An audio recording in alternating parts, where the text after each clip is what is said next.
FRM Part 1. This is a day 1 of a new live online classroom program. So I'll quickly set up the framework in terms of how we're going to operate today.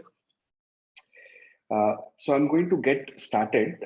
First, about 15 minutes of the session, we're going to discuss about some operational details, especially in terms of how the communication is going to work during the session. Once I'm done with that, then I'm going to start with the main session today. Now, my guess is this might take about an hour or 1.5 hours, let's say about 90 minutes, depending on how things go and how the audience responds to it. We probably would take a small break in between, and once we've done that, then towards the end of the session, I'm going to do some Q&A where I'll be answering your queries. I would be discussing class schedule, and then I would also have a little bit of discussion on how to study strategy and stuff around that. Okay, so this is roughly the framework that we have for the session. So let's get started right away into it. Now, during the session, if you want to communicate with me, it's going to happen through two platforms. One is you can simply use the chat box that you see within the Zoom session, or even on YouTube. You should be able to access the chat box. So let's do a small experiment. What you do is, if you can see the chat box, just type in the name of the city you're attending this class from, just so that we understand how to use it, and probably I'll also get to know which city you guys are from. So we can do the same on YouTube as well. If you can just write down the name of the city you're attending the session from.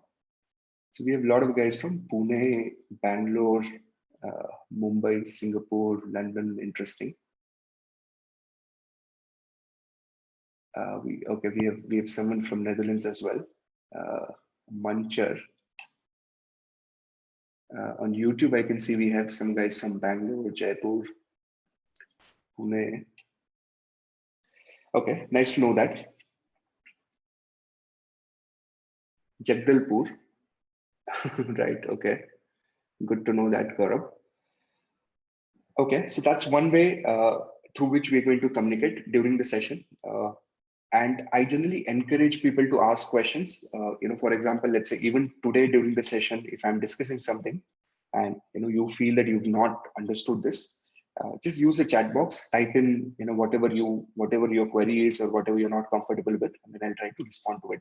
So that's one way it will work. The second way of communication for us is, at times what happens is you feel as if you cannot type in a query because either it's too big or it's difficult to articulate.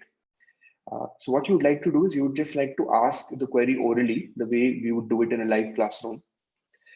Luckily, technology enables us to do that as well. Now, so we're going to experiment. If I need a volunteer in the class who would be willing to talk from the Zoom, what you can do is you can raise your hand, and then I would just enable your audio so we can have a quick conversation. Okay, so we have a few volunteers here. So I'm going to randomly pick up. Let's see, we have Niharika here. So Niharika, I'm trying to enable your audio now. Just a minute. Okay, so you should be able to speak now. Yeah, hi. Hi, Niharika. Yeah, it's audible. Good. Yeah. Okay, perfect. Thank you very much. I appreciate that. So that's pretty much how it works. So which means during the session, if you feel like you want to talk, it's straightforward. Just let me know. I will activate your audio and then we are good to go. Okay, so these are the two query resolution platforms. Now with this background, and I think we have people still logging in, I would like to start the session. So what I'm going to do today in today's session is I'm going to kickstart with a popular program of FinTree called Level 0. Okay, so what we do in Level 0, you can think of this as some sort of a boot camp program where we pick up a concept and we discuss that concept at a level. Now we discuss that concept at a level which is below the FRM part 1, but it's extremely essential for you to appreciate the concepts which are discussed within the FRM part 1 curriculum. So level 0 sessions would generally be conducted over two separate format. One is the pre-recorded session. Now pre-recorded videos are already available on FinTree LMS. So whenever you guys get access to them, you're good to go. You can start watching those videos. And then I would also be taking some important level 0 sessions in live online format. So today is the first of the level 0 sessions that I would be taking. And today's session is going to be on a financial instrument called derivatives. So today we would, for about 90 minutes, we would talk about derivatives. And then in this FRM level 0 format, next session that I would be taking would be on fixed income. Then I would also be taking one session on basics of mathematics and the statistics. So we would also cover a little bit of ground on, what is a quadratic equation or what is convexity or stuff like that. So we'll work a little bit on mathematics and statistical skills. And then I have some smaller concepts, right? So I'm just going to call this session as others. So in others, there are small pieces that needs to be covered. For example, different types of risk, market risk, credit risk. How do you think about this at a very basic level? So this is how roughly your level 0 course is going to be. And today we are going to start with derivatives. So if you're all ready and good to go, just give me a heads up on the chat box, say yes, or give me a thumbs up or raise your hand, and then we are ready to get started with it. Okay, all right. I love that enthusiasm. Here's what I'm going to do. I'm going to make an assumption that participants have no background in derivatives whatsoever. And I'm going to start with basics, but slowly, we will step up the game. Okay, so let's do a quick poll. Out of all the participants who are attending the class today, how many of you have taken a formal course on derivatives at some stage in your life, either in university or in any of the other courses that you've studied? So you can just say me in the chat box so that I understand how many of you are coming with a background here.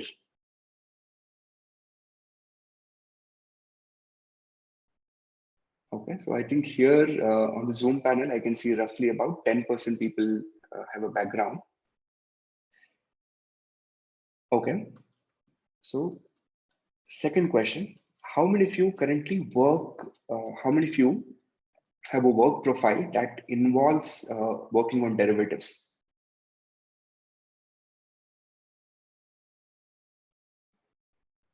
All right, again, we have, I think, reasonable number of people there. All right, and finally, how many of you have no exposure to derivatives whatsoever, and you've not studied derivatives at all ever in the past, and you'll be doing it for the first time today?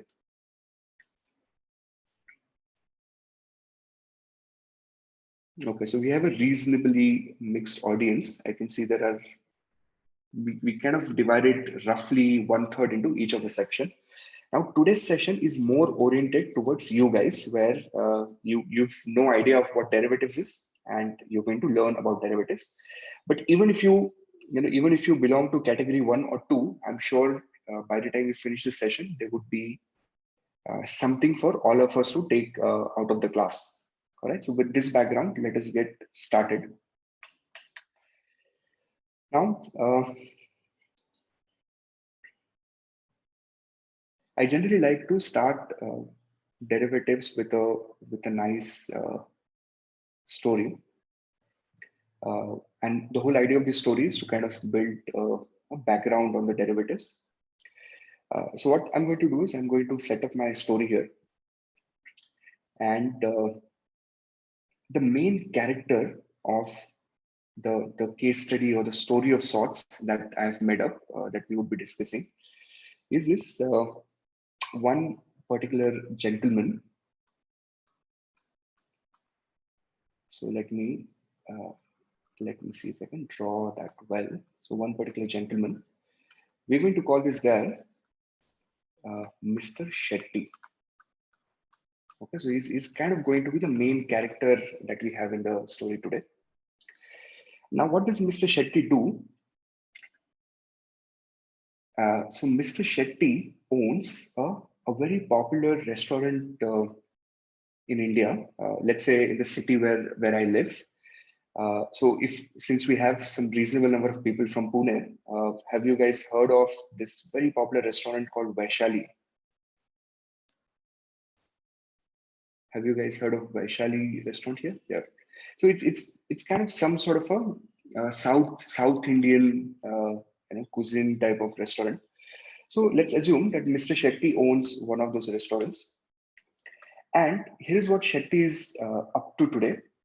What Mr. Shetty has been thinking is, since morning, he has been carefully observing the menu card that the restaurant offers, and he's looking at different dishes which are there on the menu card, and he's kind of thinking about the most popular dish that is offered on the menu. Uh, can you make a guess for a typical South Indian restaurant? What do you think would be the most popular dish offered on the menu?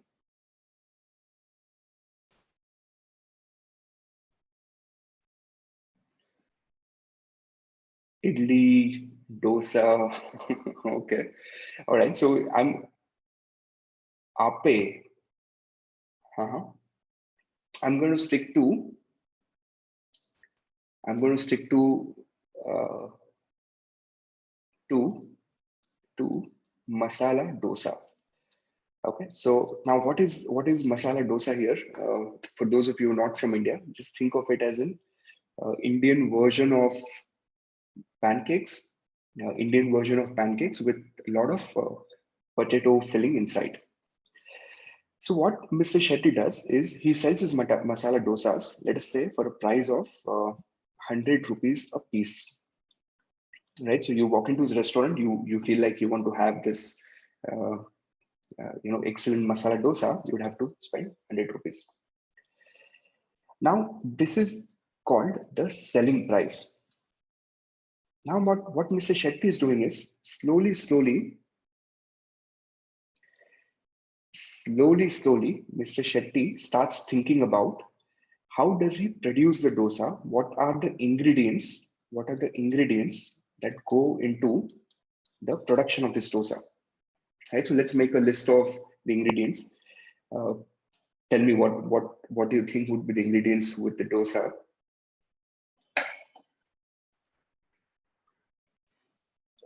Right. So we'll need that rice batter, right? So let's say rice, and then we need all the spices that we would put in, and we would need onions. Okay, and let's hit the most important ingredient, uh,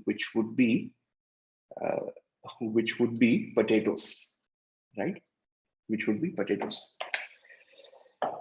So now, what he's thinking about that, and his line of thinking now takes him to the potato part of it, right? So he looks at these potatoes and he says, okay, what has been my firm's strategy, with respect to the potatoes? So he just looks at the last 7-8 purchases that he's done for potatoes, and what he realizes, the price of this raw material or the ingredient fluctuates. But I can see some people on YouTube going really in depth with with chilies and coconut and urad dal. Okay, thank you very much. I appreciate the insights. The price of this potato has been kind of fluctuating, right? And now think of it this way. Imagine if potato becomes expensive in a particular week when you're buying them, then would you agree that your cost to produce the dosa will also go up? Do you think the cost of production goes up? Yeah, of course. If the raw material or the ingredient is expensive, then your cost of production goes up. And if cost of production goes up, then, and now listen to me, I'm hitting the main question now. Can Mr. Shetty revise the prices of his dosas every week? For example, some weeks he would sell it at 120 rupees, and maybe some week he would sell it at 80 rupees. No, he can't do it, right? So now look at the interesting part of it. In accounting world, what we say is sales minus cost is typically your profit.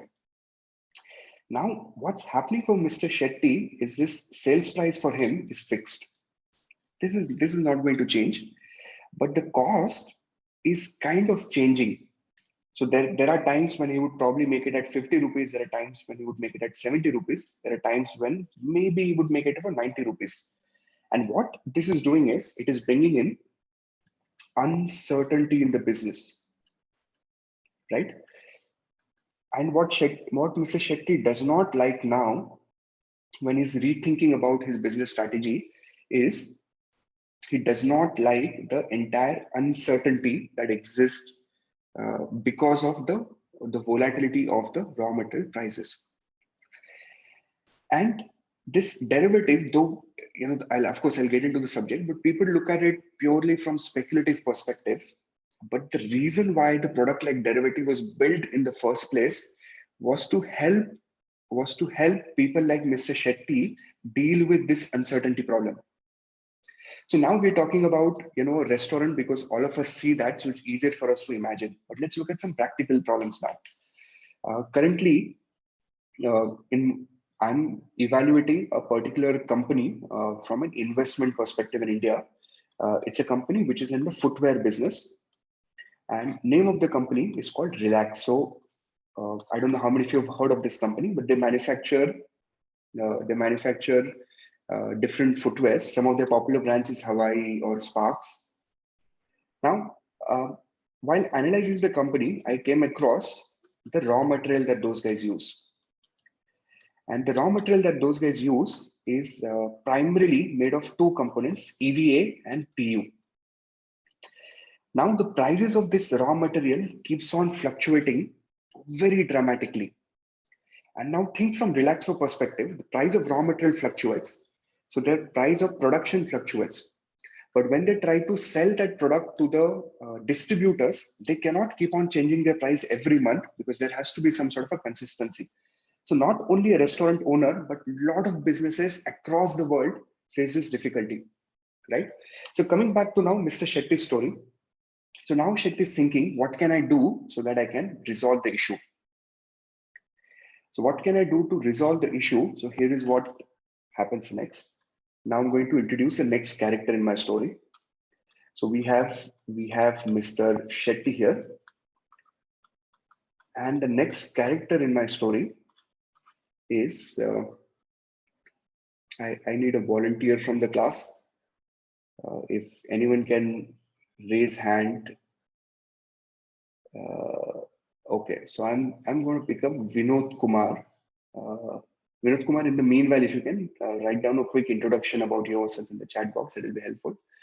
So Vinod Kumar, who's participating in the class today, happens to be a friend of Mr. Shetty. So this is Vinod Kumar. We'll just call him VK. That will be easier, I guess. Now VK is a friend, and VK gives Mr. Shetty a brilliant idea. Okay, so what's the idea now? And you would be wondering, when he hit the point. So it's coming very soon now. So just sit tight and listen to it. It's going to be fun. So VK gives him an idea. VK says, listen, Mr. Shetty, I have a friend who owns a potato farm. And let's call, the owner of the farm. Let's call the owner of the farm. Let's call him Mr. Farmer. Okay, just for the ease of reference. So I know this guy who owns the farm, and what problem you face, that person faces exactly the same problem, right? What problem is that? So the problem is that even he does not know that when his potatoes are produced, let's say every 2 months, 3 months, whatever is the cycle, he doesn't know at what price he'll be able to offload them, sell them in the market. So what I'm going to do is I'm going to help you guys meet each other. I'm going to set up a meeting for you, and then let's see if we can find some solution. So now what's happening is Mr. Shetty and Farmer, they're, let's say, meeting each other at a Starbucks, and they're just discussing and they're understanding each other's problem. And here's what Mr. Vinod Kumar proposes. What Vinod Kumar says is, let's do it this way. He asks Farmer that in your next production cycle, how many kilos of potatoes do you think you can produce? So he says, I can probably do 1,000 kgs. Then he says, okay, in how many months do you think you can produce them? He says about 3 months. And then the most important question, that if you decide to sell your produce to Mr. Shetty 3 months down the line, at what price will you be willing to sell it? Right? At what price will you be willing to sell it? Can you tell us the price today in advance? Now, both of them, think about what the price could be and then negotiate a little bit. And let's say they agree for a price of, let me make up a random number. Let's say rupees 40 per kg. Now, in order to avoid the arguments in future, both of them write that down on a piece of paper. And on that piece of paper, both of them put their signatures, right? And now what we have here, guys, is some sort of an agreement between Mr. Shetty and Farmer. Now, what does the agreement say? It says 3 months down the line, Shetty is going to buy 1,000 kgs of potatoes from Farmer. And at what price? At a price of 40 rupees per kg, irrespective of what is the price of potatoes in the market 3 months from now. Are you understanding this? Irrespective of what is the price of potatoes in the market 3 months from now. So now let's say this happens, that 3 months from now, the price of potatoes turns out to be, let's say, 50 rupees per kg. So 3 months from now, price of potatoes, let us say, is 50 rupees per kg. Tell me who's benefiting, Shetty or Farmer? Who do you think benefits here, Shetty or Farmer? Clearly, it looks like Mr. Shetty is benefiting in the process. Why? Because he gets to buy the potatoes at a price of 40 rupees, whereas the price in the market is 50 rupees. So can you calculate what would be the per kg benefit of Mr. Shetty?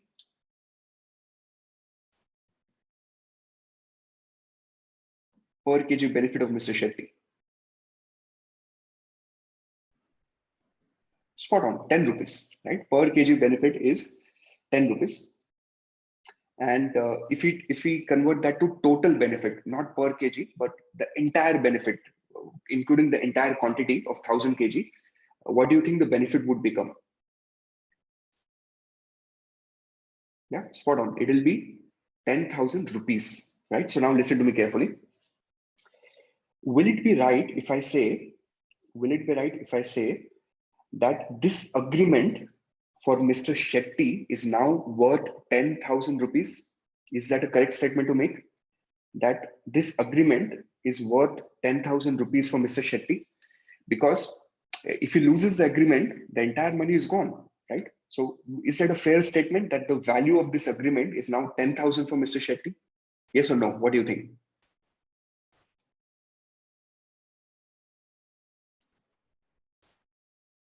Yeah, makes sense, right? The value of agreement is worth 10,000 rupees. Now let's look at a different scenario. Let us say that it's not 50. Let us say that it is maybe 45 rupees. Okay, let's say it's 45 rupees. Now, what do you think? Who's benefiting here? Is it Mr. Shetty now, or is it Farmer now? Mr. Shetty or Farmer? What do you think now? Still Shetty, right? Still Shetty. And what do you think would be the total benefit to Mr. Shetty out of the transaction now? The complete benefit, not the benefit would be 5,000. So is it okay if I say that the agreement is worth 5,000 rupees to Mr. Shetty? That's a fair statement. Now let's invert the scenario and let us say the price becomes a crazy 25 rupees per kg. I'm just getting my tablet connected here. So price becomes 25 rupees per kg. Now, what do you think? Who is benefiting here, Shetty or farmer at 25 rupees per kg? Now it is farmer, right? Because now farmer gets to sell at a higher price. And let's think from Shetty perspective. Can he now say that no, I won't buy? Can he just come up and say that no, I am not going to buy? No, he has to buy. He has to buy. Why? Because he signed the agreement. So what is the value of this agreement to Mr. Shetty now? So to Mr. Shetty, the value of the agreement now becomes 15,000 rupees negative. 15,000 rupees negative. I hope we are all together, because Shetty is being forced to buy at a higher price. So now I'm going to hit the main point, and hopefully you'd get what I'm saying. There are going to be three important moments in the class today. This is the first one. So what's happening is the value of that piece of paper. That's how I want you to think of it. So let's imagine that it was, I don't know what is this. It's a random paper I picked up. Let's imagine that this was the piece of paper on which they wrote down the agreement and made 2 copies. The value of that paper is changing based on how the value of potatoes is changing here. The value of the paper is changing based on how the value of potatoes is changing here. Or I can say that this piece of paper is deriving its value. This piece of paper is deriving its value based on the value of that potatoes, right? And this is exactly what a derivative contract is. So we can go about the technical definition, right? So textbooks would write it this way. They would say that derivative is a financial instrument which derives its value based on the value of some other asset or based on the value of underlying asset. But conceptually, if you think of it, it's such an easy product. And you know what people think? People think that this is something that's new. This is something that we've started doing just now, maybe 10 years ago, 50 years ago. But derivatives have been in existence right from year 1700 or even before that, right? If you read financial history, there have been so many different instances where derivatives have been used in some or the other way. And this is our first introduction to derivatives. Within derivative, there are different types, and this particular type of derivative is called the forward agreement. So we're going to look at different types of derivatives, and this particular type of derivative would be called forward agreement. So what's a forward agreement? There are 2 parties. One party says, I will buy, right? The party which says, I will buy, who's the buyer here, Shetty or farmer? The party which is agreed to buy, who is the farmer? Who's that party here? That party is Shetty.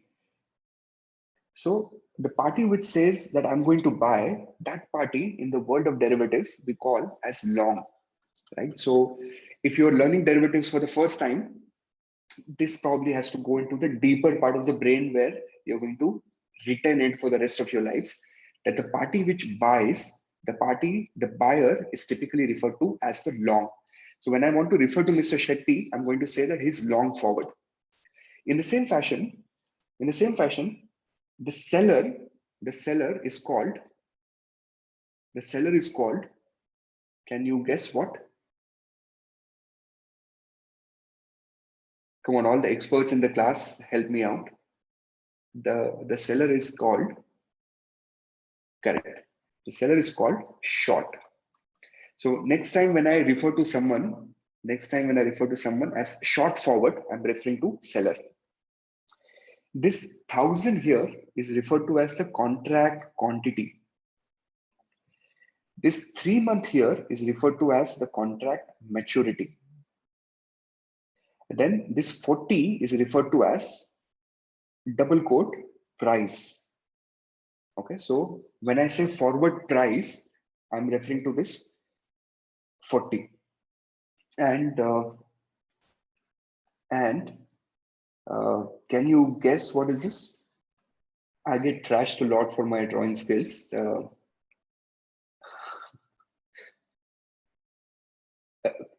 No, these are not idlis. Okay, that's a good one. These are potatoes, and this is referred to as the underlying asset. The underlying asset. So in our example, underlying asset is a commodity. It's an agri commodity called potatoes, but it could be anything, right? And that's your first introduction to what a derivative contract is. Within derivatives, we've seen the forward agreement. Now, I'm going to take a small pause of 30 seconds and allow you to ask me questions. Now, if you're a practitioner, probably this is too basic for you, but just be patient. I'll catch up to your level, which is helping bring everyone in the class at the same level. But if you're a student and if you're learning this for the first time, it's extremely fascinating. So if you want to ask any questions, put them on the chat box. Either ways, I'll be happy to answer them. And Lakshman on YouTube has a request for the basis risk, and he's been quite persistent. I appreciate Lakshman. But today might not be the best class to discuss basis risk. Probably the third class in derivative is when I reach on the concept of basis risk.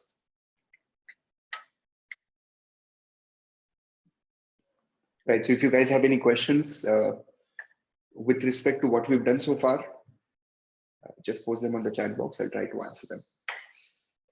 Vichara, Prashna, Vichara. You can ask the questions now.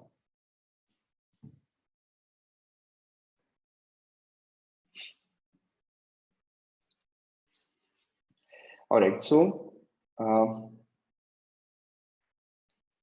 I'm getting two. First question I've got is on YouTube.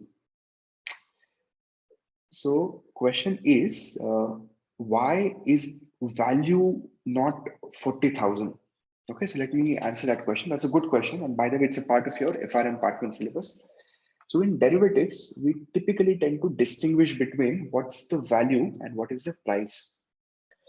So in a very simple language for beginner, the way you want to think of them is value is typically the profit / loss that you've made on a derivative, whereas price is typically, very loosely speaking, what is quoted inside the agreement. What is quoted inside the agreement generally, okay? I mean, don't hold this against me, but generally this works. For example, this 40 is the price of the derivative, but it is not the value of it. It is the price, it is quoted inside the agreement. What is the value is the amount of profit or loss that we're making. So when the price of the potatoes was 50 rupees, my value per unit was 10. And for 1000 into 10, the total value was 10,000. So that's how you want to look at this. But anyways, I'll be getting into value and pricing. I mean, this is, pre-beginner level. This is actually level -1 or -2 right now. Once we get into the actual classes, we will do all the fancy mathematics of price and value calculations. Okay, next question is, why is this not a future contract? So Pardeep, keep it on hold. We're going there very soon. Next is, before buying the commodity, there isn't any condition or rule for canceling the agreement. So Sharath, we would also see that maybe once we look at options, that would make much more sense to you. All right, so let's see if you and I can repeat the definition of forward contract together. So you can probably think of this along with me, that a forward contract is nothing but it's an agreement, right? So that's the characteristic number one, it's an agreement. between two parties. Which two parties? The buyer and the seller. Buyer is called what? Long. Seller is called what? Short. So it's an agreement between two parties. One party agrees to buy, one party agrees to sell some asset, some commodity, some currency, which is the underlying asset, at a future date. Future date means maybe next week, next month, 3 months down the line, 1 year down the line, 5 year down the line, at a future date. And the most important characteristics is at a fixed price, which is determined today. That 40 was not determined 3 months down the line, the 40 was determined today. And once you have these characteristics into an agreement, then it becomes a forward agreement. All right. So now, next part of the session. Are you all comfortable? Is my pace okay with you?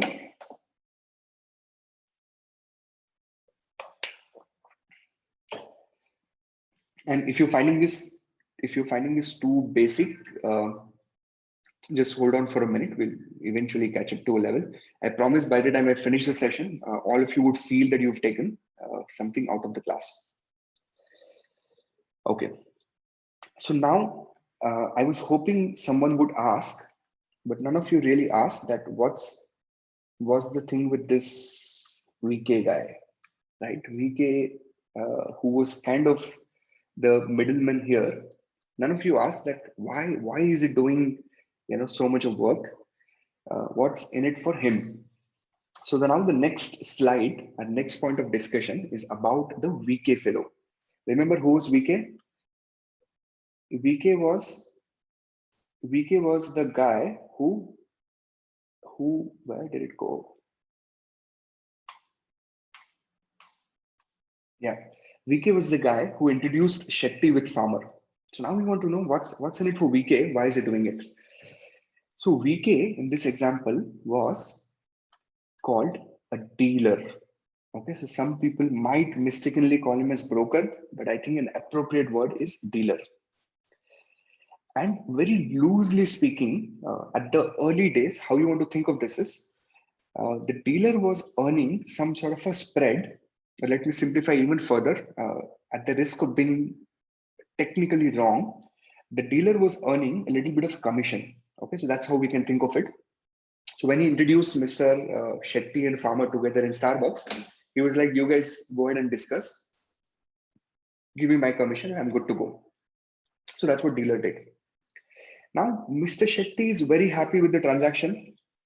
So let's draw Shetty here. Mr. Shetty is very, very, very, very happy with the transaction. And Farmer is also very happy. Now, why is Farmer happy? Because Farmer felt that the uncertainty was eliminated.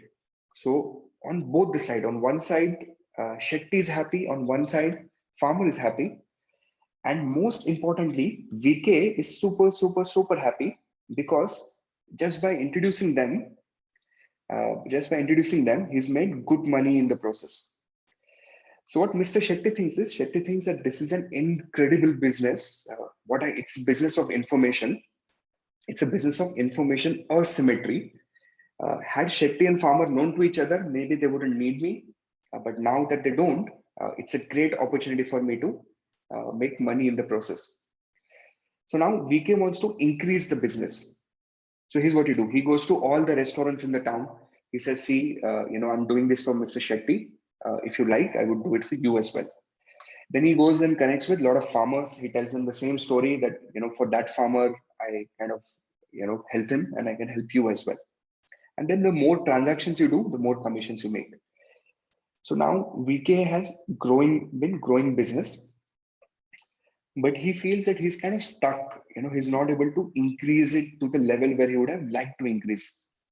So now VK has come to you and he's asking you for ideas on how the business can be grown exponentially. So tell me some ways on how we can help VK make more money. And VK, you can yourself answer the question since you're participating in the class today.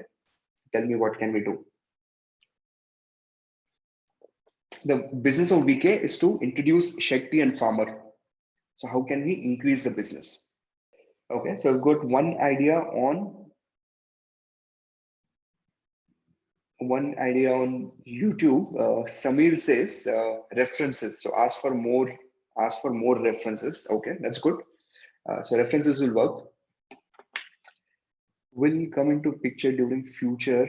Facebook advertisements can help. Okay, Supriya. Try to find more Shetties. Include percentage of contract as a profit. A systematic setup. Recruit more employees. All right. So here's what you do. Like any other business that is expanding today, for example, there is a mithai store or a sweet shop near my house. So he sells, all those Indian mithais or sweets that we typically buy. And what this guy has done in the last 6-7 months is he set up his website and he started advertising his products and getting more traction there. So a lot of businesses today have started thinking of setting up websites and getting more business, but people in finance industry have been really smart about it, right? So what VK decides to do is he decides to set up a nice website. Okay, so let's call this website as of now just as vk.com. vk.com, and maybe a slogan or a punchline for them is uh, come here and I will make you rich. I will make you rich with an exclamation to indicate that he doesn't himself believe in it. So he says, come to me and I'll make you rich with an exclamation there. Now, what is this website? This website is like any other marketplace. Any other marketplace, right? What do you mean by any other marketplace? So we have some excellent examples we can think of. We can think of Amazon.com or Amazon.in as a marketplace. Or we can think of Facebook marketplace where buyers and sellers meet each other. Or we can think of, come on, give me some more, give me some marketplaces. India Mart is a marketplace. OLX, Alibaba, come on, give me some more. I'm sure you know a lot of those marketplaces. Commodity exchanges, eBay, OLX, mandis, physical mandis, okay. Flipkart, I wasn't aware of that. Amazon. All right, I'm going to throw my favorite joke at you now. And I mean, no matter how many times I do it, I just cannot resist it. But another excellent marketplace is shadi.com or or or Tinder of sorts. Like so. By the way, those of you who do not know, shadi.com is Indian answer to Tinder. It's just that we do it a little differently here. Just Google it and find out what we do with shadi.com. It's pretty cool. So so jokes apart. So online marketplace. And what he does is then he advertises big time, and all the Shettis in the country, those guys will come and they will, put their request on my website. And all the farmers in the country, those guys will come and then they will put their request on my website for the same transaction, right? Exactly same transaction. But instead of doing it physically, now we're doing it online, and we're doing it with the help of this particular website. Now, the only thing that you want to be super careful while doing this is you want to ensure that it's easily matched. The contract is easily matched. So easily matched how? So by setting up certain rules. So number one, you ensure that the maturity options given are, let's say, only 1 month, 2 month, and 3 month. Just say 1 month, 2 month, 3 month. You choose something out of it. Second, quantity option. You give them one contract for 1,000 kg. So if you need 2,000 kg, you get two contracts. If you need 1,500 kg, go somewhere else, right? Or buy just one or buy two. So we are going to do a transaction only in multiple of 1,000. And third is kind of the most important change that VK brings in, and truly a financial innovation that kind of changed the world. And I really mean it. The financial innovation that truly changed the world that we live in. So what happens to Mr. Shetty now is, let's say hypothetically, sorry, what happens to VK is one transaction gets matched on his website. Okay, so what transaction? Let's say between this Shetty and this farmer. Okay, and what is the transaction? So transaction is that Shetty will buy maybe 1000 kg in 3 months at a price of, let us say, 70 rupees, the price at that point. Now, what happens 3 months down the line, that the price of potatoes turns out to be only 50 rupees. So who's benefiting here? Shetty, or who's benefiting here? Shetty or farmer?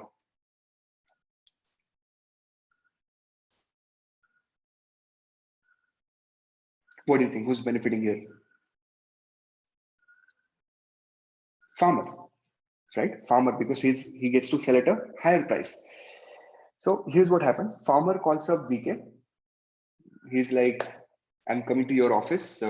I've put all the potatoes in the truck. I'm exaggerating, of course, but I've put all the potatoes in the truck. Keep my check ready.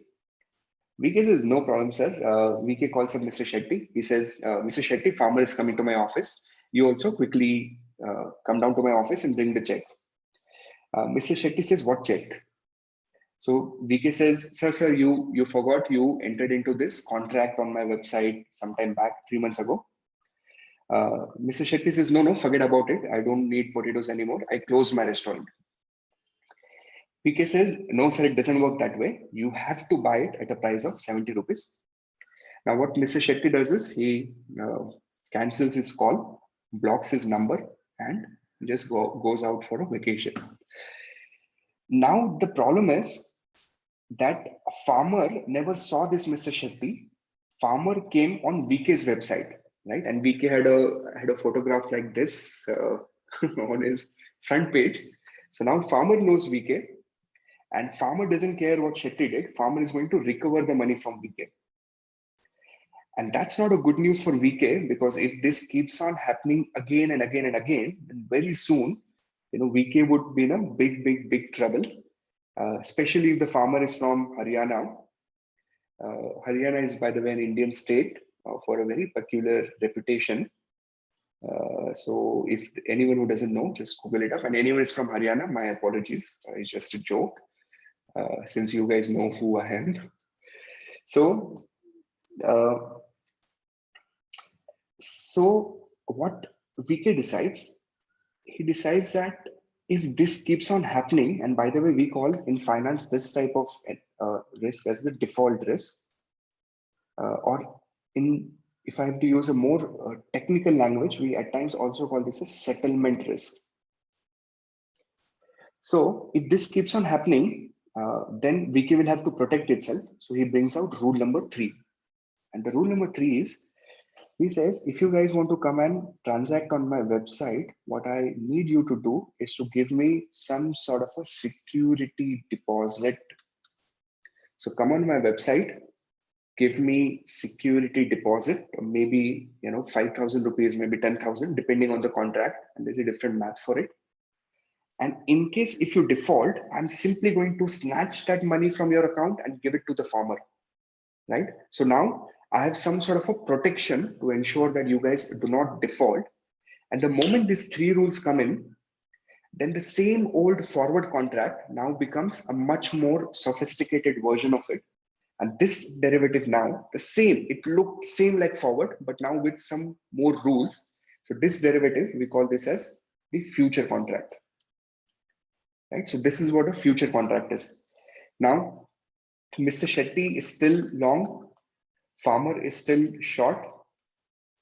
This is called as an exchange. So Bombay Stock Exchange, National Stock Exchange, all of them will exchange, all of them will fit into the example here, or CME, Chicago Mercantile Exchange, London Stock Exchange, everything falls in here. And this security deposit, can anyone help me? What is this called? This security deposit is called, what is it called? This security deposit, we call this as the margin, right? So this is what we call as margin. And then the same forward contract, which became became a little more standardized. Standardized how? Because of these three rules. So let me throw in that word here. Okay, I'm blocking my own video. Standardized or standardization. So the same contract now is called the future contract. So we have to look at in total 4 products today. We've already done 2 of them. So we know we don't know the nitty-gritties, but we know very loosely and broadly what a forward contract is. We know what a future contract is. So take some time to process it. If you have questions, put them in the chat box. I'll be happy to answer them.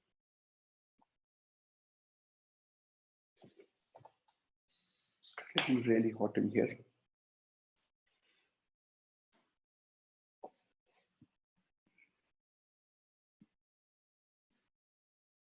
If you think there's anything that's not making sense, or if you'd like to ask me orally, you can raise your hand. Let me just disable the existing raise hands first. If you feel like you want to ask me orally, you can raise your hand. I can activate your audio as well.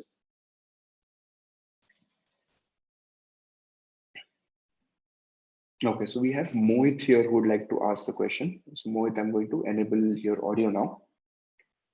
You just have to unmute yourself and you should be good to go. Yes, hi Utkarsh. So I just wanted to ask, then what is the difference between premium and margin? Because as I understood, security deposit is something which long is giving to the exchange. Then how I'm just correlating. Sure. Got it. So his question, in fact, I'd like to correct a few things here. So number one, what is a premium? Don't worry about that right now. Let me finish the third product of derivative, and then you'll understand what a premium is, and then it would be crystal clear. So right now, even if you just appreciate that a security deposit is the margin, then we are covered. Okay. Second, is it that only long needs to give security deposit? No. Maybe someday, if the price of potatoes go up, farmer can default as well, right? So the default can happen on both the side. Therefore, both the parties, the farmer as well as Mr. Shetty, have to give us a security deposit. So margin needs to be given by both the parties in the contract. Are we okay, Mohit? Yes, thanks, Utkarsh. Okay. Oh, thanks. Akshay, get in touch with office, but I'd recommend just stick to YouTube now. It's the same session, so you should be able to. You should be okay with that. All right, I've got one more question from Ayush Bhatia. The question is, so is the future contract just the standardized version of the forward? Ayush, you made my life easier. That's spot on. That's how we should be thinking of it. That in fact, if you look at definition of future contract on National Stock Exchange website, you would see that the definition is kind of similar. A future contract is a exchange traded standardized version of the forward contract. So they work more or less in the same fashion.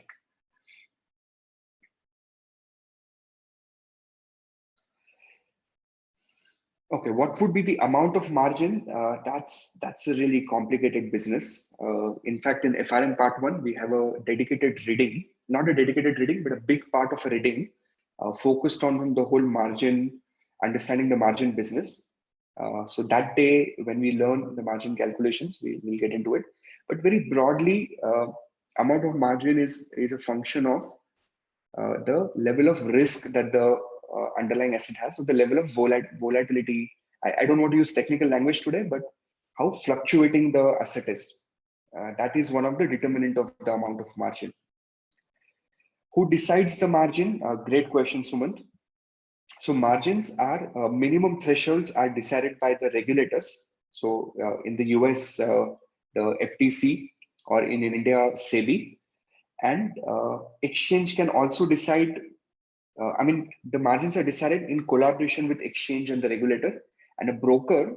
So typically, a broker is also involved in the transaction. Can also set a margin slightly higher than that limit.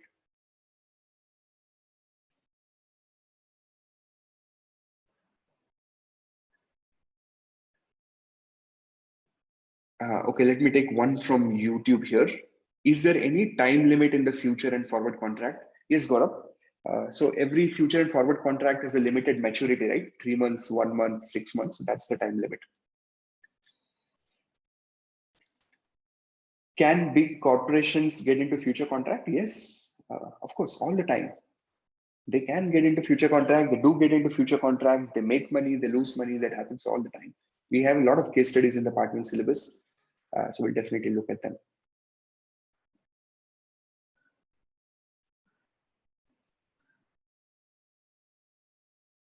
Okay, Parth, I'm guessing you're answering to someone else's query. So that's good news. Thank you for that.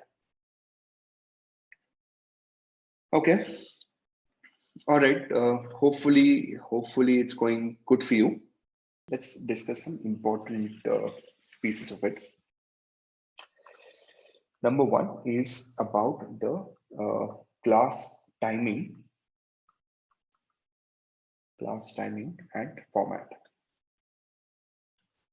Class timing and format. So as you must have received communication from the FinTree support team that we are going to meet on every Sunday from 6 p.m. to 10 p.m. Right, so we'll roughly be doing about 4 hours on weekend. This is an IST time. So depending on your time zone, you would have to figure out if this is really fitting into your scheme of things.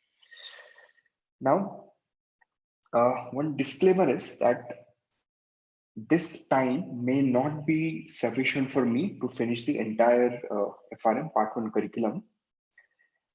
And I would be building some sort of a schedule for you. I would be giving that, sharing that schedule with you. We will have a nice plan to work with. But we all have seen how plans can go for a toss. And there is a possibility that, maybe the class went a little slower than what we originally were expected, or maybe we want to practice more in the class. So I am going to call on you for a lot of extra sessions. I do not work well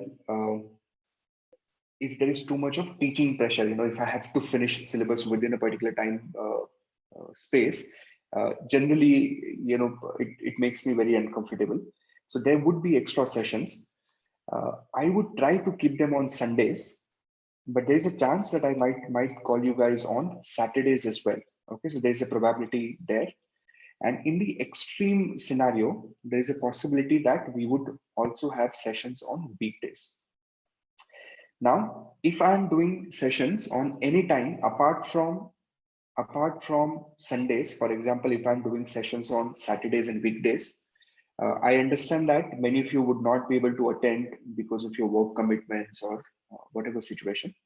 What I'll do in that case is I will record these sessions, and these recordings we would put on the FinTree LMS, right? And we will keep validity for these particular video recordings for 1 week. So which means, for example, let's say, sometime in June, I schedule a session on Wednesday, and it's impossible for you to attend. Then once the session happens on Wednesday, on Thursday, it would come on the FinTree side. And then you guys would have one entire week to figure out that, save the time of 4 or 5 hours and then participate in the class, right? So, okay, my angle is kind of going bonkers on me. So this is how the class timing is going to be. Now, in terms of format, this is the first time I'm experimenting with a format like this. So in terms of format, you guys have a choice. Either the session remains live online and it remains on Zoom or WebEx or a similar platform, depending on the situation. So we don't know. There's a possibility that Zoom gets banned in India. I mean, I've been hearing news, very unlikely to me, but might happen. So if that happens, we'll move to WebEx, or if that happens, we'll move to some other app. There would be no cost on your front. Most of these apps for users are free of cost. So we'll move to a similar app. Or the second option that you would have is that you can walk into one of the FinTree classrooms. And this option, of course, gets opened post-lockdown, assuming that after lockdown, the regulators allow for a classroom type of setup. The classroom option would be available in Pune, Mumbai, Bangalore, and Hyderabad, only at these 4 locations. So which basically means it's a very simple decision for you. If you're someone from outside these 4 geographies, then you simply attend the class live online, right? Nothing changes. But if you're from either of these 4 geographies and you feel you have the motivation to come to the FinTree location on Sunday evenings, then walk into our classroom. I would most probably be taking these sessions from the Pune classroom setup, and we would be able to broadcast the same classroom content to all the people who are attending live online, and your experience would be equally same, maybe even better once the classroom opens, right? So you get to decide. You get to decide which option you want to swing in. So post lockdown, we will give you a one-time choice, right? You would not be able to switch between the options on a weekly basis because we'll have to configure the whole setup. So once the lockdown is over, we will reach out to you. We will give you a choice of whether you would like live online or you would like classroom.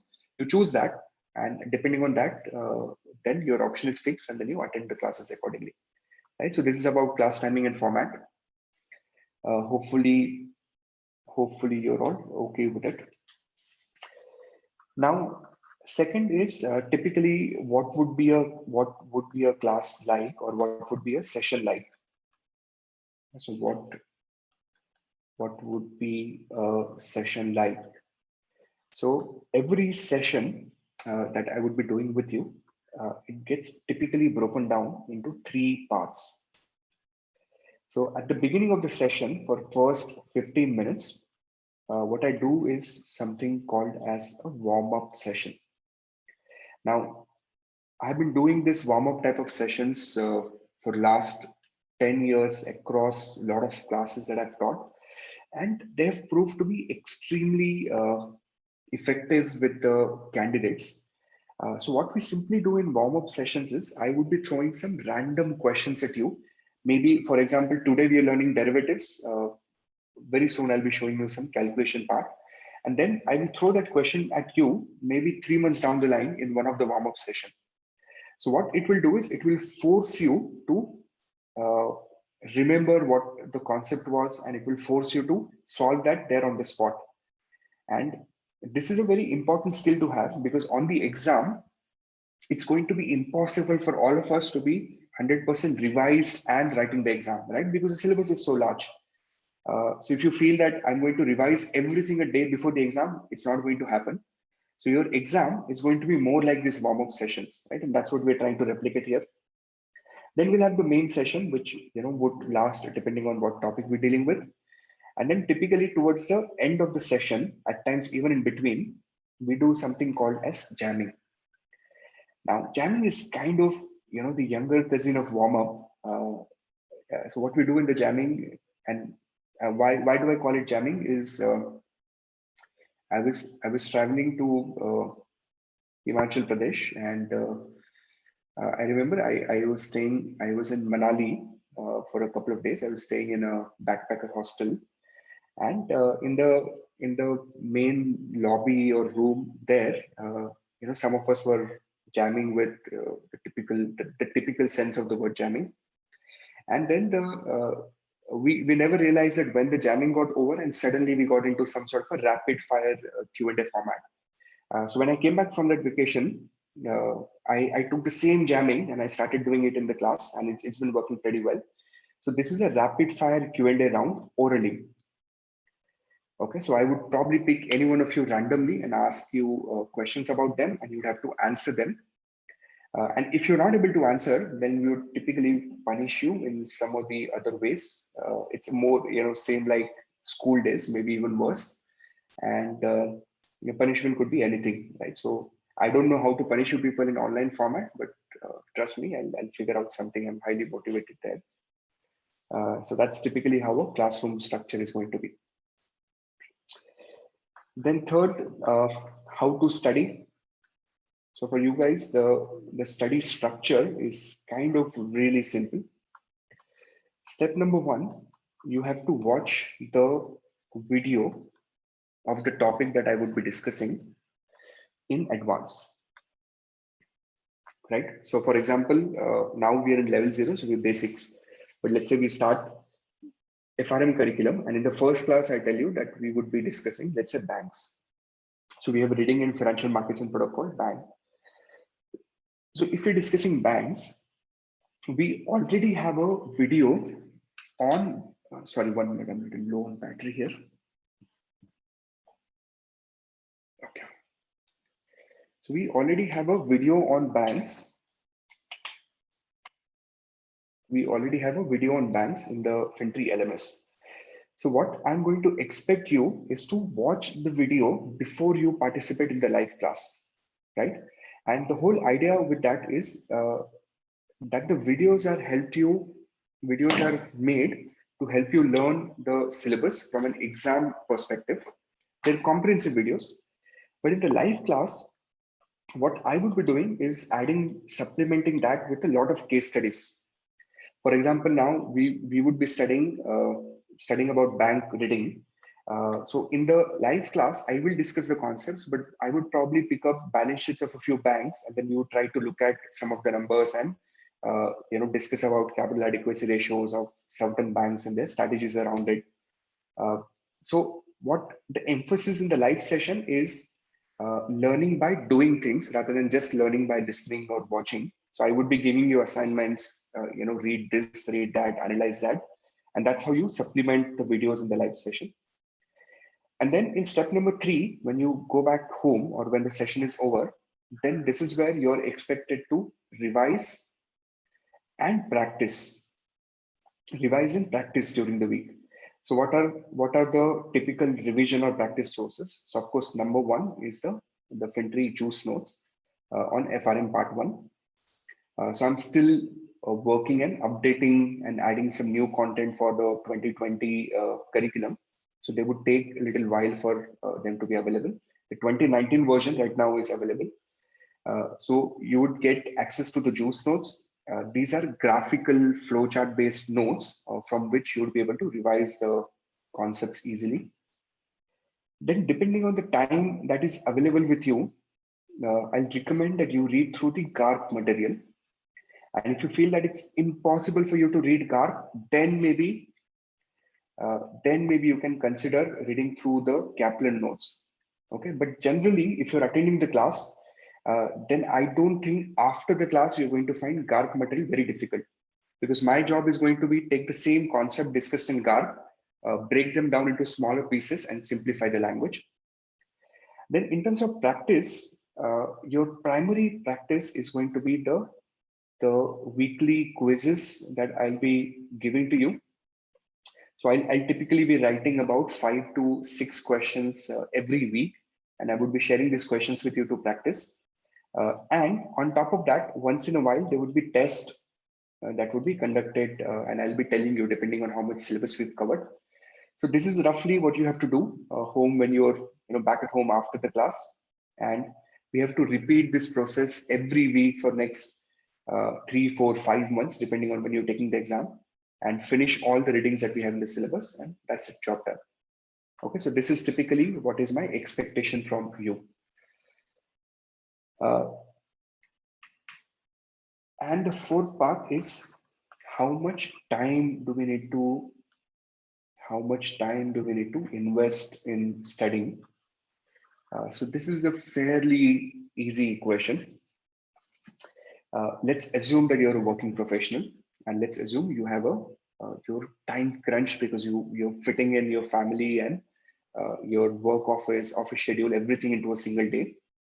So my expectation from you is on Monday to Friday, right? On weekdays, you have to put in a minimum of 2 hours of dedicated time for studies.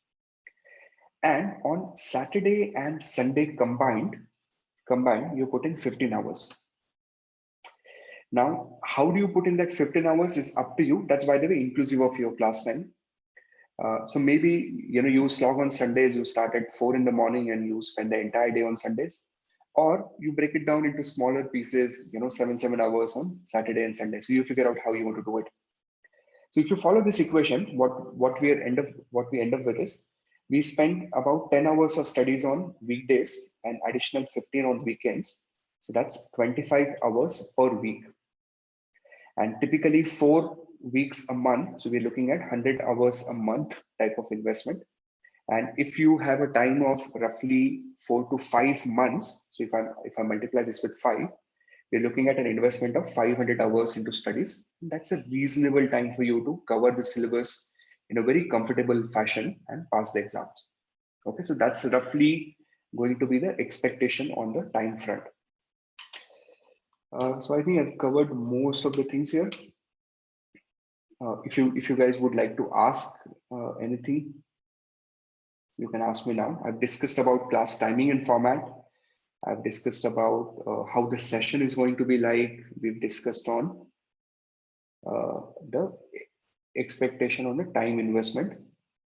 And that's it. Did we discuss anything else? And how to study. Okay, so let's see what questions are we getting here.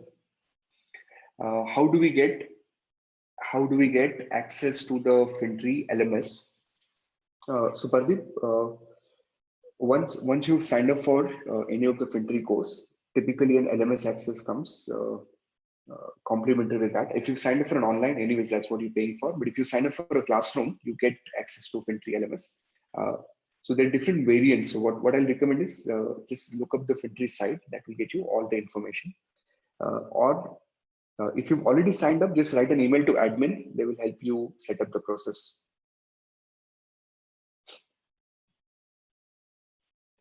All right, what's the next question? Will we have the test sent via emails? So Supriya, what I would be doing is I would be creating a broadcast list of all the participants in this program on WhatsApp. Okay, so I'm hoping that all of you use WhatsApp application, and it has this brilliant feature called the broadcast list, which I've been leveraging on for the last few years. So I would be making a broadcast list for you, and all the communication that comes from my side or my team's side will typically be happening through the WhatsApp broadcast. We generally avoid using a lot of emails. So your weekly test or the PDF material that we need to share, either we will upload them on the FinTree LMS and we will share them through some encrypted format. So you might have to download some PDF reading apps, or at times we will simply share them on the WhatsApp broadcast list. So it really depends on the strategy at that particular point of time. But it would be available to you at your home, so you would be covered there.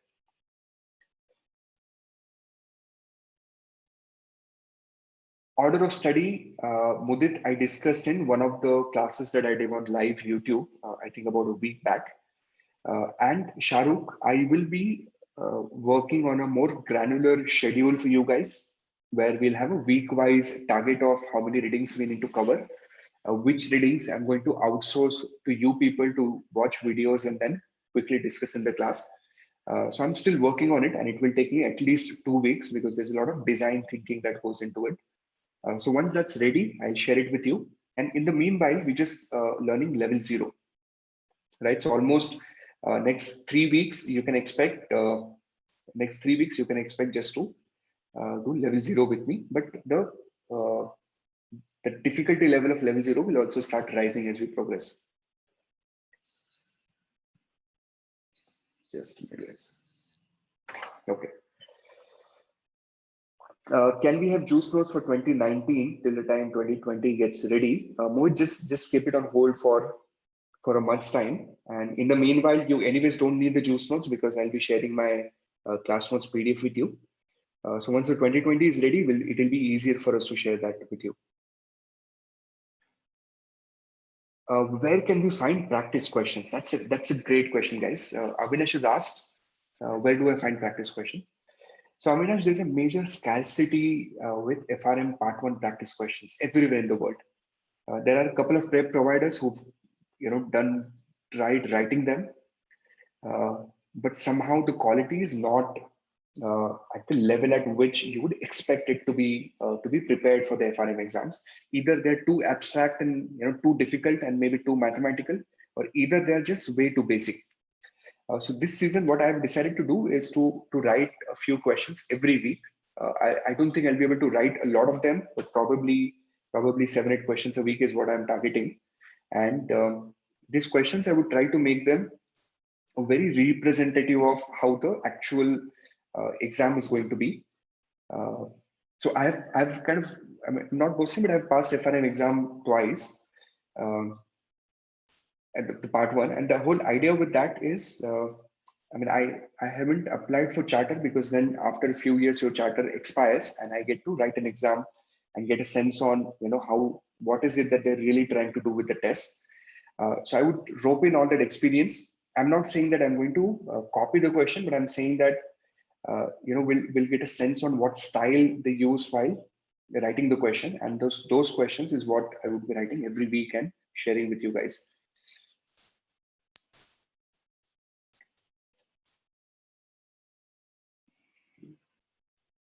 Okay, Supriya has a question. She's asking, let's say if you have a query, and that's a great question, and how do you resolve the query? So here is the best way to do it, Supriya.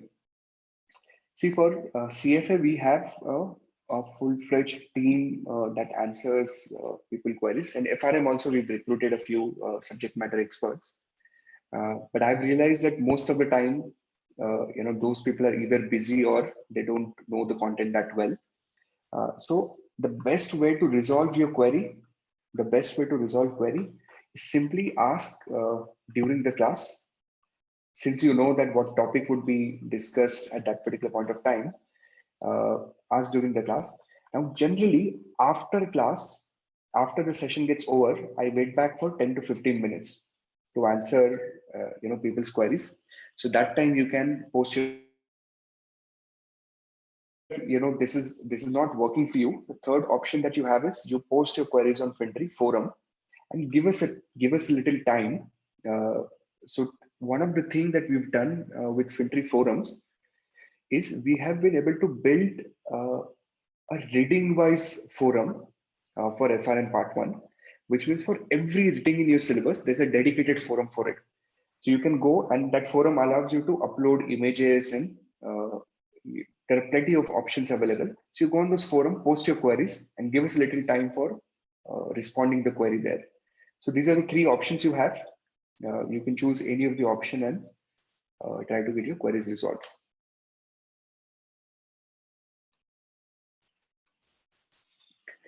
Do we have a student WhatsApp group to help each other? No, Mohit. So we refrain from using WhatsApp groups. There would not be any WhatsApp groups. But the FinTree forums, they work equally as good as a WhatsApp group. So when you have queries, you can post it there. And all the people who are following that particular topic at that point, those people get an email notification, and then they can also go and reply there. So that means it's a fairly good platform for you to communicate with each other on the forums. And that's how we intend a future communication to be. See, one of the reasons why we're doing it, and we have been doing it for a year now, is we've realized that the candidates have the same type of query over and over again.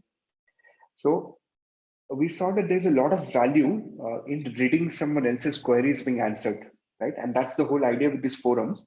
So when you come on a particular reading forum, you can just browse through what other people are asking, maybe smirk or smile at that. If you feel motivated, answer some people's query, and then we all of us help each other out of that format. Okay, let me see if I have any questions coming on the chat box.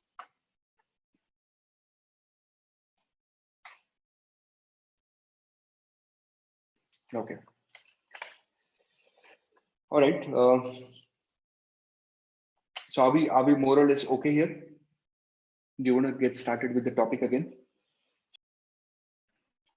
All right, then let's start. So a super quick revision of what has been happening so far. We've seen two types of derivatives. The first one is a forward agreement, plain vanilla, simple. Two parties, they decide that we will buy some asset at a future date at a fixed price. Buyer is called, if I make a mistake, correct me. A buyer is called short, seller is called long. The buyer is short, seller is long.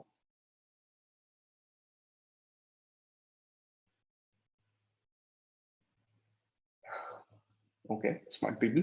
Buyer is long, seller is short, and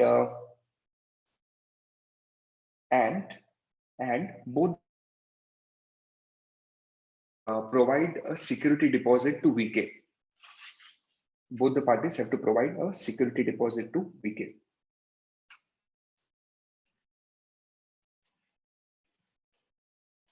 Or was that in future? Was that in future? Is it? Correct. So that typically we discussed in the class that's typically happens in the future contract. But these days even forward contracts have started having security deposits. So we typically call them as the margining system, which is almost same as the future contract, and it gets facilitated through a body called the CCP, Central Counterparty. So we have 3 readings in the FRM partner syllabus about them, but that's for some other day, not today. So right now, if you just think that forwards do not have a security deposit, that's okay for today's class. But of course, as we progress, then we will start getting into those nitty-gritties. Then the next type of derivative that we saw was future contract. Here, the buyer was long or short. The buyer is long or short in future, not in forward, in future. Think about it carefully. Yes, the buyer is still long, and the seller is short. The buyer is long and the seller is short, and everything else is more or less same, except that now we have a standardized feature. And standardized feature means at a fixed price we will buy, or at a fixed price we will, sorry, standardized feature means standardized quantity and standardized maturity. And then we have now the margin system, which we call as security deposit. So now with this background, we go to the third example, or third type of derivative. And this is probably the most fun part of the class. I'm sure you guys are going to enjoy this now. So in the third type of derivative,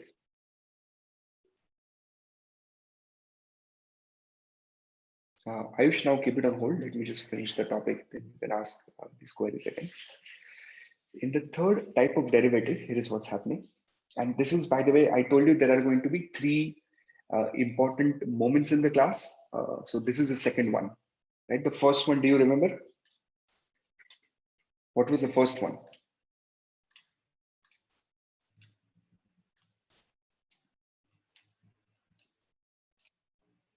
I told you that there is going to be there are going to be 3 important moments in the class, like the key takeaways that you want to take home. The first one was with respect to the margining system that we saw in futures, right? The security deposit. Now the second one starts here. Okay, so second one starts here. See how. Now this is Mr. Shetty. Mr. Shetty. Okay, I just wish I had better drawing skills, but this is the only thing that I can do. So this is Mr. Shetty, and this is Mr. Farmer. So the farmer is super thin, same characteristics. Now, Mr. Shetty and Farmer are probably doing the usual contracts, right? So what is the usual contract? 3 months, 1000 kgs, let us say at a price of 50 rupees per kg. Now, here is what's happening. Mr. Shetty realizes that when I sign a contract for 50 rupees, and if the price goes to 70 rupees after 3 months on maturity, on expiry, if the price goes to 70 rupees, it's a win situation for me. I'm very happy because I get to buy, but it was.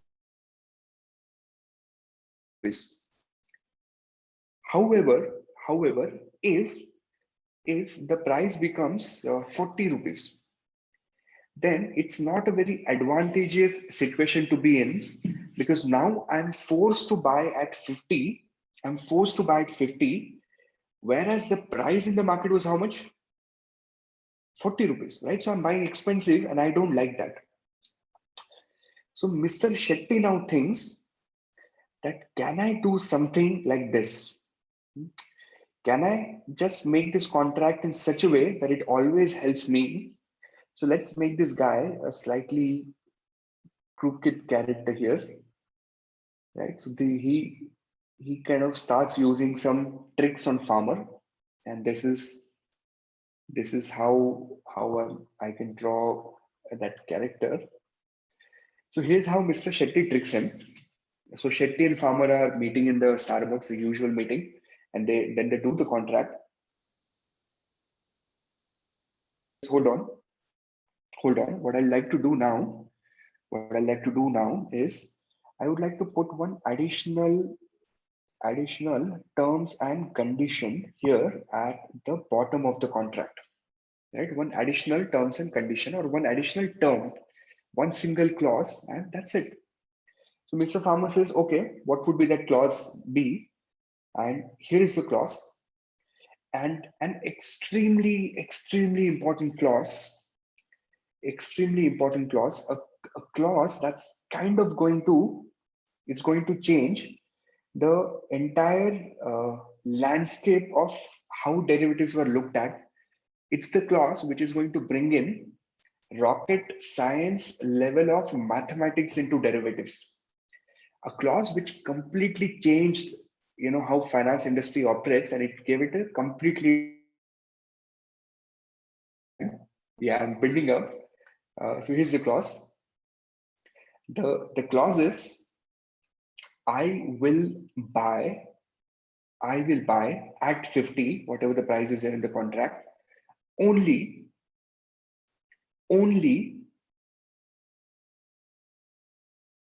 if it benefits me.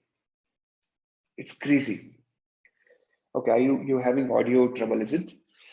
My apologies for that. I think it's the internet. Just be patient. It fixes very soon. Let me know. Is it better now? Is it better? Is it still lagging? It generally fixes very soon. So I hope. Okay, so I'm going to repeat again. It's getting very interesting here.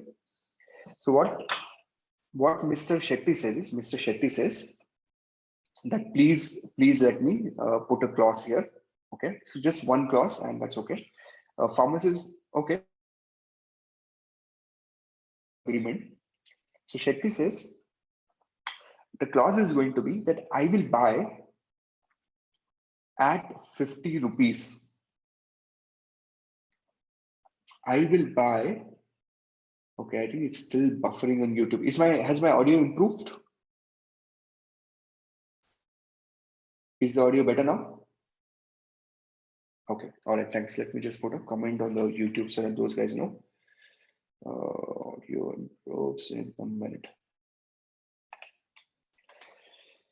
So I will buy at 50 rupees only and only if it benefits me.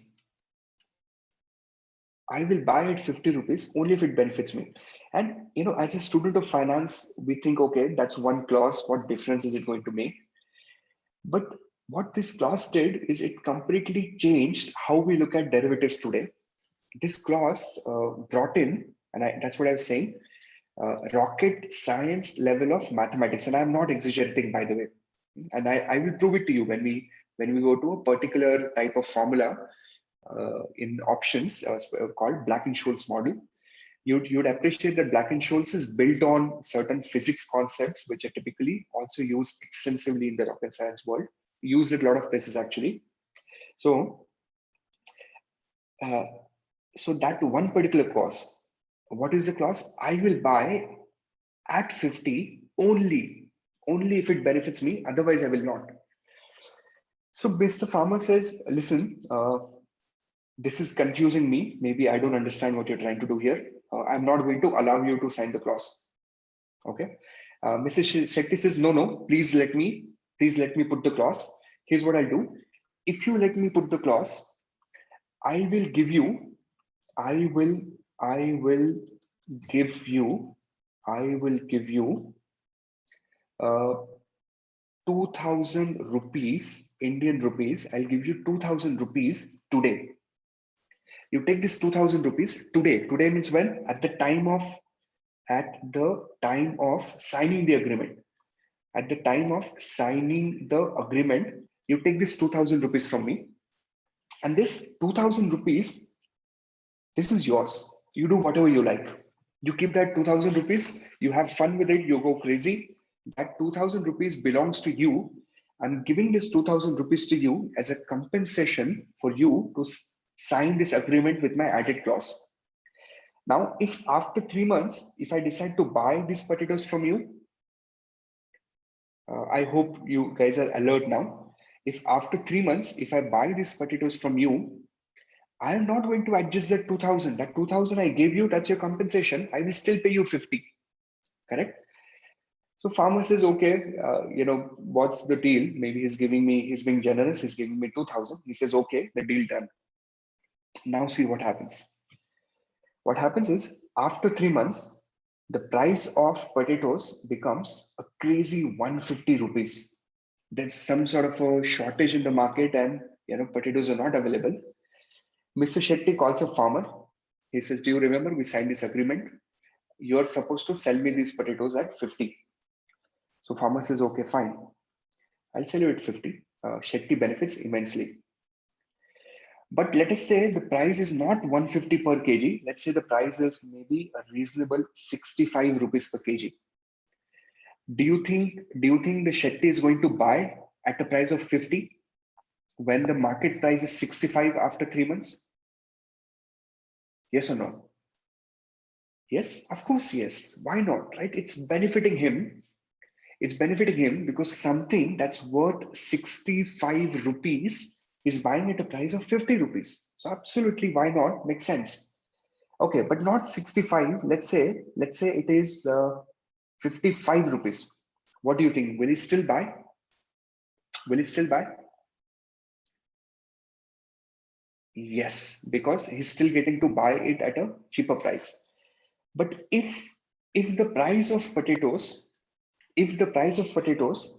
instead of 65 becomes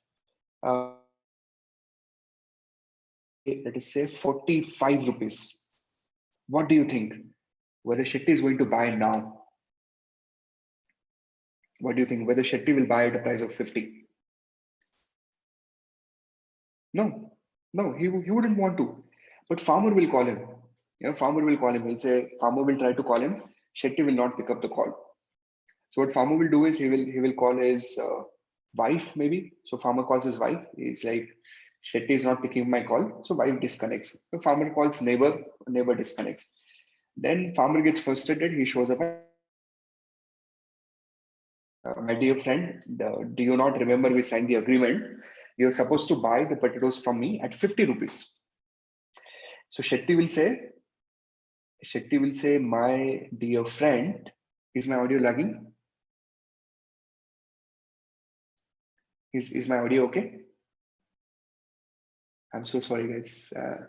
My apologies. Okay, that's good to know. I mean, as a student, I would have hated if that happens. I'm just sorry. I just feel helpless about it. Yeah. So I'll come back again. So Mr. Shetty will say, my dear friend, did you forget that we had this particular clause where it said that I will buy only if it benefits me. And when the price in the market is 45, I am not going to buy. So at 45, I will not buy. If price goes to 40, I will not buy. If price goes to 30, I will not buy. So suddenly what happened is, in the previous instances, when we did these derivatives, right? Where is that forward? Let me bring that.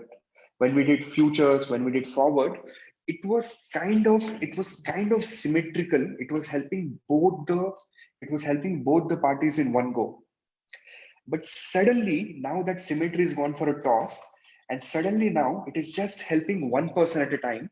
In this case, it is helping Mr. Shetty and kind of not helping Mr. Farmer at all. except for that 2000 that he received. So when the contract suddenly becomes one-sided like this, it becomes asymmetric, it's helping only one person, then we say that this type of derivative is, does anyone know what is it called? This type of derivative is called an option contract. You're spot on. It's called an option contract. And within option, there are two categories. This is called as a call option, right? So this type of derivative is called as a call option. And Mr. Shetty, who is paying the premium and buying the option, is called long call, because he's paying the premium and he's getting the right to buy. And Mr. Farmer, who's receiving the premium, is called as a short call. And now I'm going to throw some fancy terms at you, and you probably want to, of course you'd get acquainted with them eventually, but now you want to remember them. This 50, which all this while we called as price, now I'm going to throw a fancy word at it. Now this 50 would be called as, help me with it. This 50 is now called as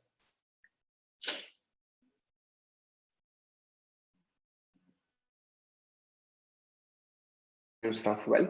It's called the strike price. Okay, my internet is kind of getting shaky again. Let's hope it improves soon. There might be a small lag. It's called the strike price, or also called as the exercise price. So strike price or the exercise price. Then the price of potatoes in the market, which keeps on changing, we call this as the price of potatoes in the market that keeps on changing. We call this as the spot price. So this is the spot price. And this 3 month, wow, the YouTube app is asking me to take a break. Sorry, sir, I would like to continue. This 3 months is called the expiry. So this is the expiry of the contract, which is 3 months from now, right? And then this type of derivative structure is referred to as the call option. So hopefully this is making sense to you.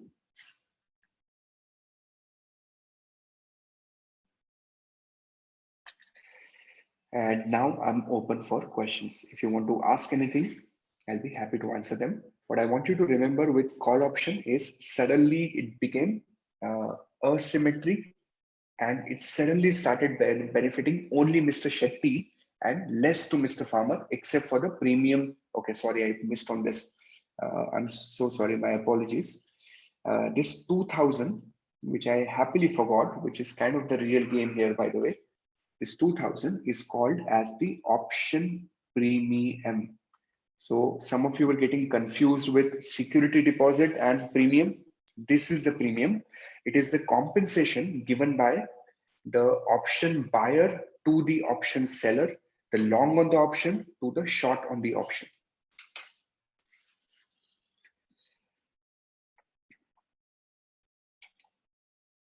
Okay, so process this 30 seconds, a minute, ask me questions.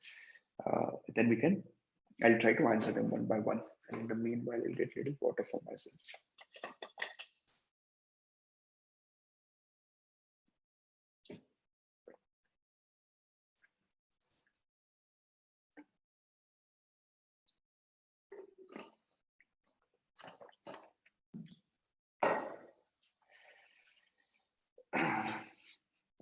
Okay, so a short call at times is also called as, call seller. Okay, or at times we also call him as call writer with a W. So it's also called as a call seller, or we also call him as a call writer. We use these terms interchangeably. So Gaurav and Ashutosh is asking on what basis this premium is determined. So Ashutosh, that's That's the question that's going to take us a lot of time to learn and answer. Uh, I mean, on the face of it, there are six major factors that determine the premium, but there's a lot of maths that goes into it, and it's going to take us a lot of time. But if you just need a plain vanilla answer from me, the answer is the difference between the spot price and the strike price, the volatility of the underlying asset, the current interest rate in the economy, the dividend yield or the convenience yield on the particular commodity or on the stock, and the expiry, and all these variables in together affect the option premium. But we'll learn that. We'll learn that eventually. We'll go there.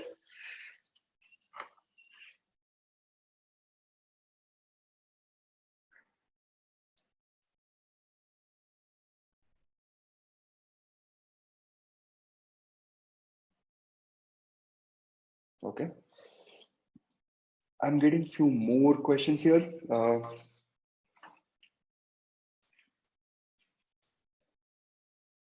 Madhuresh is asking, by the way, one tip, especially for people who are participating on the Zoom platform.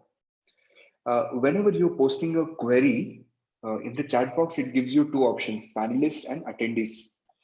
So it helps if you choose panelists and attendees, because what happens is when I'm answering your question, everyone else knows what question is being answered, right? So see if you can practice that.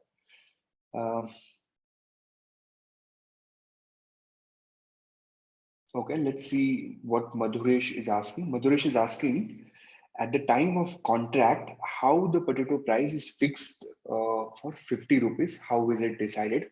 Okay, Madhuresh. So you're asking how that 50 was determined. So that 50 was actually chosen, not determined. Instead of 50, we could have also had 40 here, right? But then the moment I change the strike price, let's just think of this as some sort of a formula. The moment I change this price, suddenly the premium will change, either become too high or too low. So again, rather than a calculated number, okay, which was not the case in case of forward and future, by the way, but it becomes a choice in case of options. What I mean by that is, as an option trader, I have an option of choosing, the strike price of maybe 50 rupees, 40 rupees, 30 rupees, 60, 70. And depending on what strike price I choose, the premium amount is going to differ.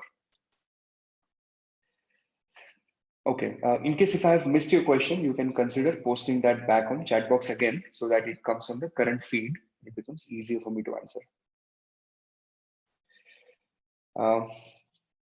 How does the farmer benefit out of the whole process? The farmer benefits out of the whole process because he's receiving the premium.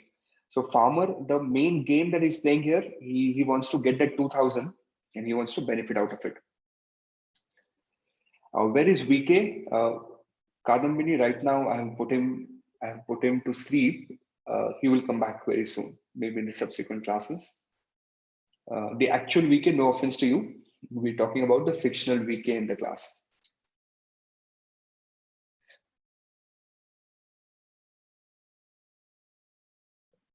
How will I know what would be discussed in the next class? Ayush is kind of obsessed with that. Ayush, wait for the schedule to come in. You'll get a session-wise calendar, but it will take 2 to 3 weeks.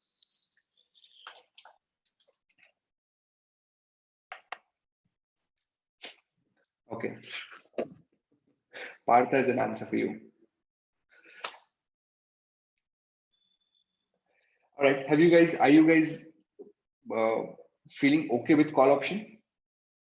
Does it sound all right to you? Okay.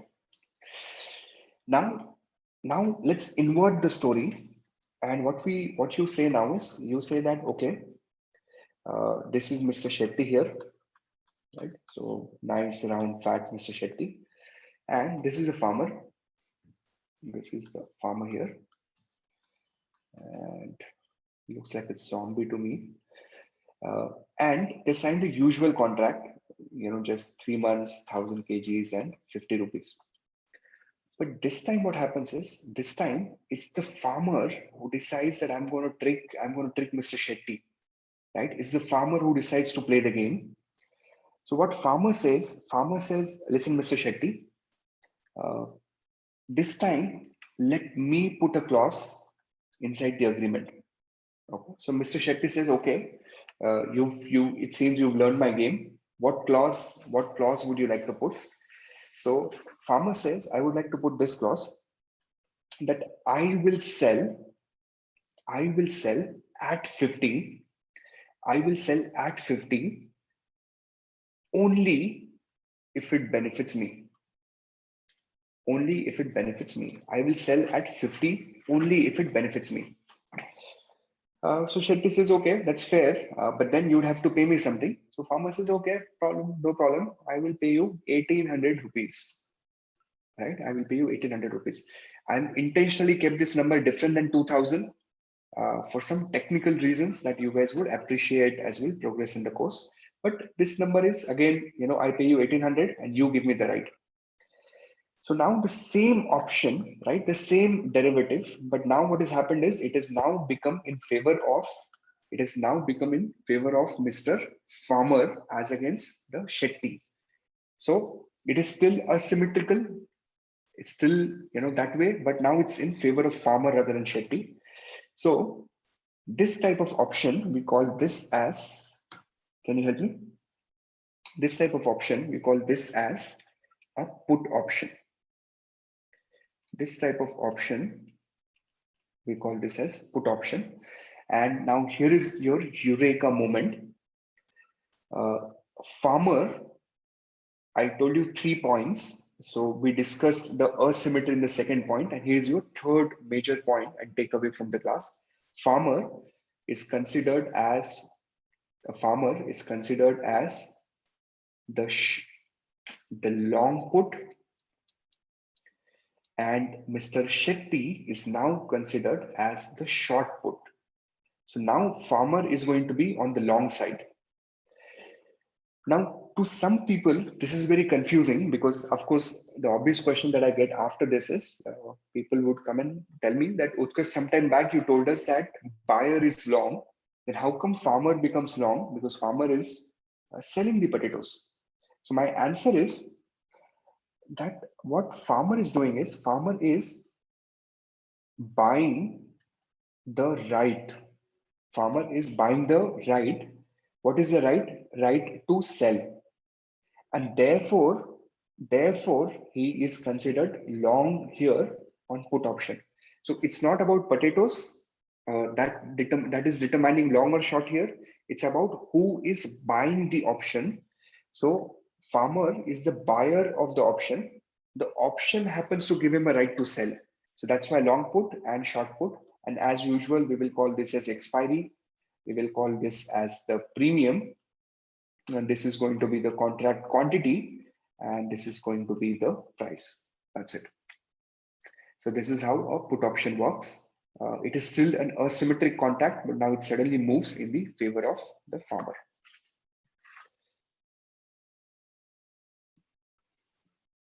Are we okay with this? So here, Shetty would be called put writer. Shetty would also be called as the put seller, and farmer is the buyer of the put option.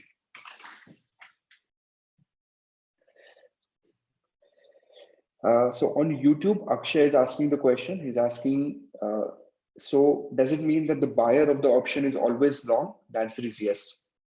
So whoever is buying the option is said to be long on the options. That's it, simple.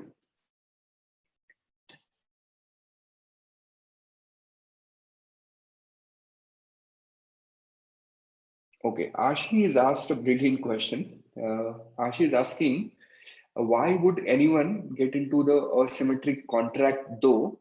Wouldn't they consider other dealer or farmer? So Ashi, what I would recommend you to do is keep this question on hold.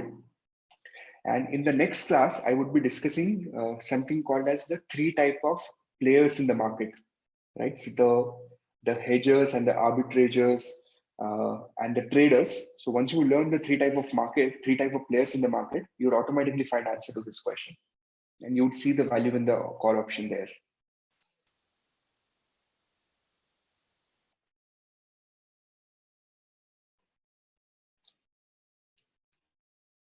Yes, anything else you'd like to ask?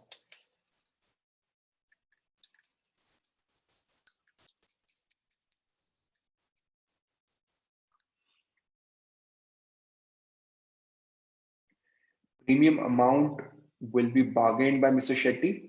Yeah, so premium amount is also determined by demand and supply, but there is formulas and there's a lot of stuff around it. I mean, it's not a random number. There's a logic to it, and we would be learning that. So right now, just know that there would be calculations around getting that number of 1800. And of course, right now, for the sake of this example, I've just made it randomly.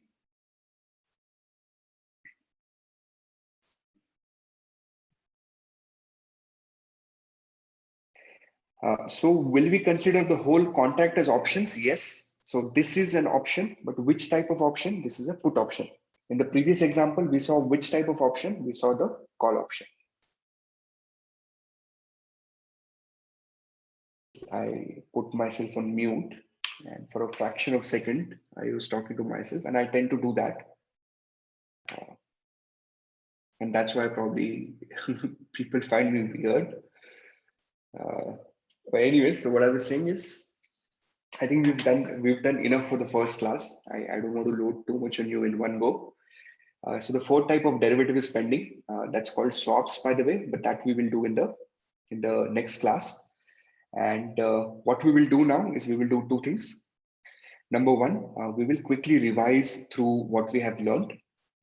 And number two, once we are done with revising, then I'm going to give you a to-do list during the week. There are certain important things that you need to get done so that we are on the autopilot mode starting from the next class.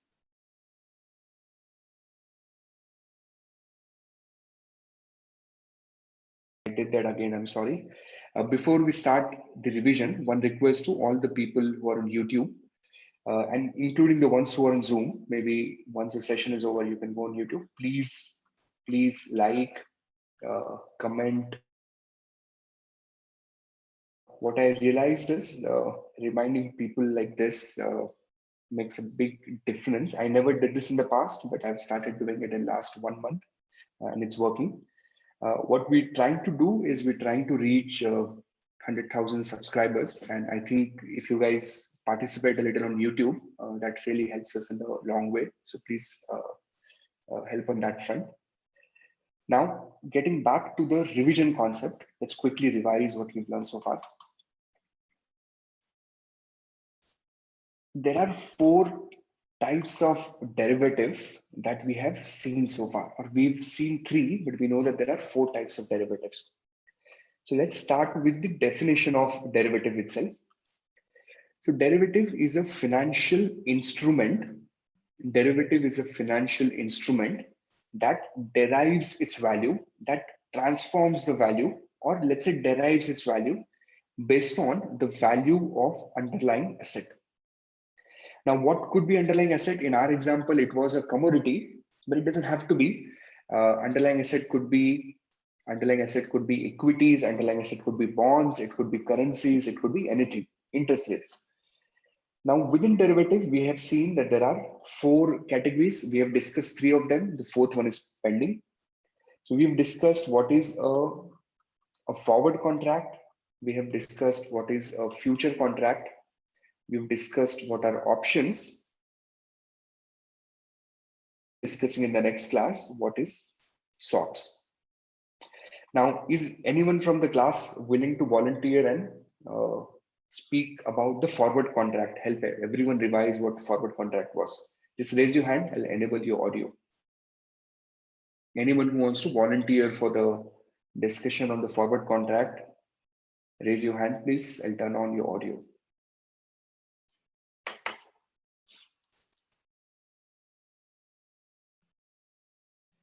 Okay, so we have a couple of volunteers here. Let me pick up I'm going to pick someone randomly. Let's try with Hemant Joshi. Hemant, I have enabled your audio. You should be able to speak. Just put. Am I audible, sir? Hello. Yes, hi, Hemant, we can hear you. Okay, thank you. So forward contract is kind of a derivative contract where there will be two parties, one buyer, one seller. So a buyer would be considered as a long party who is long, who is going to buy the commodity or any underlying asset, and seller is the party who is going to sell. So he will be called as short in the financial term. So the agreement is that buyer agrees to buy at a fixed rate on a future date, or seller agrees to sell at a fixed rate on a future date. So that's what the forward contract is, which doesn't include any exchange, and everything is determined based on the price which is quoted in the agreement, but the value is the one which determines the profit or a loss in this case. Okay, that's impressive, Hemant. Thank you very much. I appreciate this. So I think he was in spot on. And you did you have a background in derivatives, Hemant, or it was your first time learning I'm an derivatives? MBA, sir, so I have. So John Hill Ratta lagaya. You've done John Hill in the past. Okay, got it. Thank you. Appreciate him.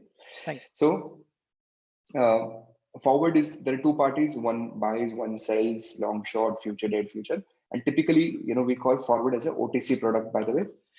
So I avoided it's a technical term, but it's over the counter where just two parties come together. That's it. Okay. Anyone else wants to volunteer for future contract discussion? Just raise your hand. Come on, let's speak. I think the more we speak, the more we learn. There's no offense in getting wrong.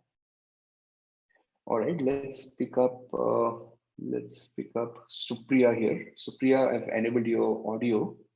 You unmute yours. Sorry, I ended up muting you. Unmute yourself and you should be able to speak.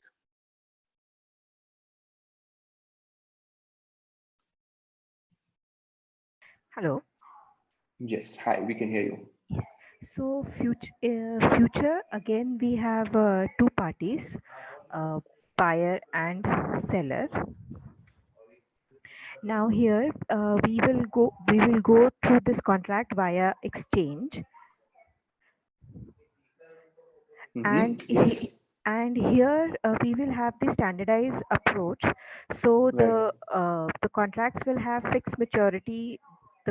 We'll expect the qualities should be matching, and another important concept is that we need to pay the margin to the exchange, which kind of helps us to mitigate default risk. Excellent. Margins mitigate default risk. So I think we covered more or less everything. Thank you, Supriya. I appreciate it. So I think she was spot on. It's same as forward, but we typically deal on futures with exchanges. It's a standardized contract, and the margins kind of mitigate the default risk that we have. All right, the next one is options. Let me just lower all the hands, and then you can raise your hands again if you're willing to talk. Okay, so we have Shahrukh who's volunteered. So let me enable it for Shahrukh. Yes, Shahrukh, go on. We can. I've enabled. You should be able to speak now. Supriya, can you put yourself on mute again, please?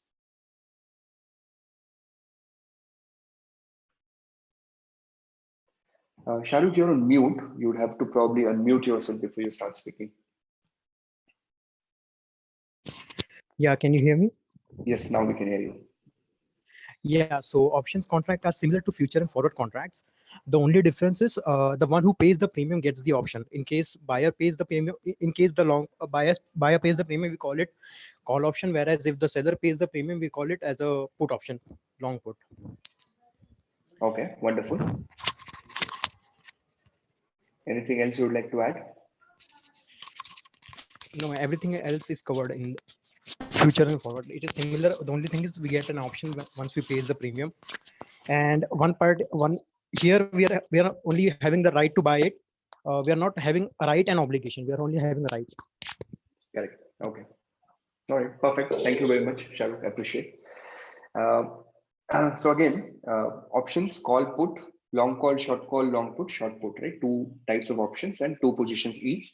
And in general, there is a premium which is involved, where the buyer of the option pays premium to the seller of the option. And I think that's all what we've done in today's session. Now the last part of it, I would not take more than 5 minutes. I can imagine you guys are tired. First day, let's keep it nice and easy. Here's your check. Get added to the broadcast list. Get added to the broadcast list. There are two types of broadcast list. One which is run by the FinTree office, so the admin team. So my colleagues will be helping us with scheduling the session in case if there are some changes or weekly tests or all of that communication. So this team will also be running a broadcast me, where I would be getting in touch with you based on the requirement. So you need to get added to the WhatsApp broadcast list for both of us, and there is a procedure that needs to be followed in terms of building a code and sharing it to me. So what I would suggest is, and this happens only after you've signed up for the course. So get in touch with the admin team if you've already done it, and send me the code. I would be setting up the broadcast list this week on Thursday. And on Thursday night, I would be sending you my first communication. So if you get yourself added before that, give me at least a couple of days to get the whole process done. Then I think we are good to go from next class onwards. Second thing that I want you to do is make sure that your FinTree LMS account is active. Right, we are going to depend on the LMS. LMS stands for Learning Management System. It's a site that we've developed with a lot of content, including videos and questions and notes for FRM course. So your account needs to be active. Again, depending on what course you have signed up for, and this. Okay, my audio is lagging again, it seems.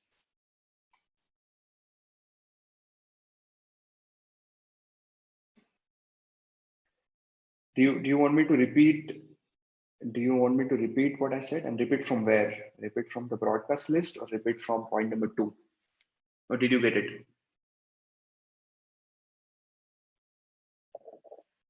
Okay. So make sure that your FinTree account is active. So point number 1, get added to broadcast list. Just get in touch with admin, they'll help you. Second, make your FinTree LMS account active. And in the LMS account, make sure both level 0 as well as the part 1 course is active. Okay. By the way, level 0 is free of cost. So if there are any people watching this in future, if you feel like you want to just have the level 0 course as a beginner, it's free of cost. Reach out to either I think this is an email. Reach out to admin@fintreeindia.com and tell them that you're interested in the account, or you can also reach out to dashrath@fintreeindia.com. DASHRATH, dashrath@fintreeindia.com. They will set up the account for you and they will activate it for you. Third, which is extremely important, is please buy and take this as a top-notch priority. Buy Texas Instruments BA2 plus professional calculator today, preferably right after the session. Now, as of now, this calculator is available on Amazon in India. I do not know about different geographies. This calculator is not manufactured in India. It's typically imported. And I'm guessing that there is a probability that we might end up in a phase where there is shortage of these calculators in the market. So therefore, what I'll recommend is, right now it's available on Amazon, and it's available, last time I checked, about 4,000 rupees. So what I want you to do is, I want you to buy the professional version of the calculator, not the student version. There are two types of it. Buy the more expensive one. It helps you'd understand that inside the course when we do some maths. If you get confused, just make sure you're buying the expensive calculator, right? It's that simple. Buy the 4,000, 4,500 type of calculator, job done. And we would be doing a session on how to use the calculator, and we would be learning the features towards the mid of June, right? So by the time, if you get your hands on the calculator, then more or less we're all set and we're good to go. And this is the calculator which is allowed for the FRM exams, in fact, recommended. And it's a pretty good calculator. I mean, you would be spending 4,000 odd rupees there, or in the US terms, I guess I bought one there for about $70 odd, I guess, or $60, depends where you buy it. I think Best Buy is when I saw it was quite cheap. So you figure out where it's available, and then just buy it, and it's worth the price. So once we start using it, you start appreciating the calculator. Okay, Avinash is asking, is student version not good enough? Avinash, if you already have a student version, stick to it. There's no need to change it. But if there's anyone who doesn't have a calculator and is planning to buy, then just buy the best version. That's it.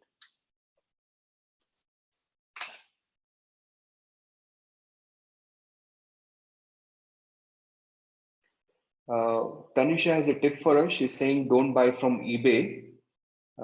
In UK, if you want to buy the calculator in UK, the link that she shares, calculatordirect.co.uk.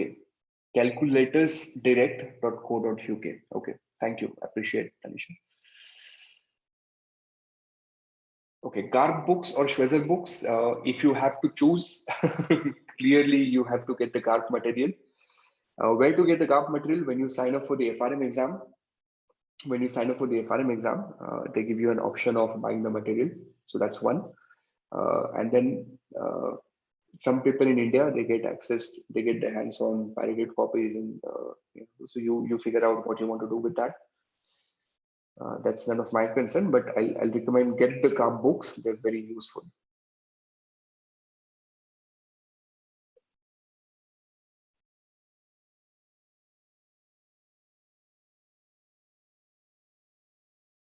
Is it necessary to read GARP? If you're really short of time and you feel that, I don't have enough time to read the material, then maybe you can get away with reading juice notes, as long as you're attending my class and substituting that with solving a lot of questions. But see, GARP has built those books and they're telling you that this is your material, this is how we're going to ask questions. So I think it makes sense to read through the GARP material. And luckily in 2020, they've done away with all the mess and tomfoolery that they used to have, recommending 10 different authors and reading those particular chapters. Now they have their own book, 4 simple, nice and easy books to read from. So why not get the books? The language is a little, very what would you call it? Very esoteric of sorts. The language is very technical, but after the class, you would automatically start appreciating those concepts.